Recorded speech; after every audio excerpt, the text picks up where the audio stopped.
প্রধানমন্ত্রী তারেক রহমানের সভাপতিত্বে সড়ক ও বাঁধ ভাঙন রোধে পরিবেশ বান্ধব বিন্না ঘাসের ব্যবহার নিয়ে একটি সভা অনুষ্ঠিত হয়েছে।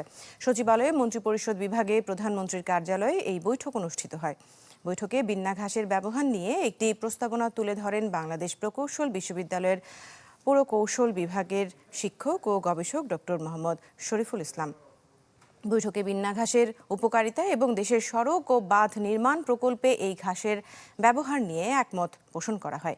বৈঠকে ঠিক কোন কোন প্রকল্পে এই ঘাসের ব্যবহার করা যেতে পারে তা আরও বিস্তারিতভাবে পর্যালোচনার জন্য অর্থ ও পরিকল্পনা উপদেষ্টা ডক্টর রাশেদ আল মাহমুদ তিতুমিরের নেতৃত্বে প্রস্তাবক ডক্টর মোহাম্মদ শরীফুল ইসলাম সহ একটি টেকনিক্যাল কমিটি গঠনের সিদ্ধান্ত হয়েছে।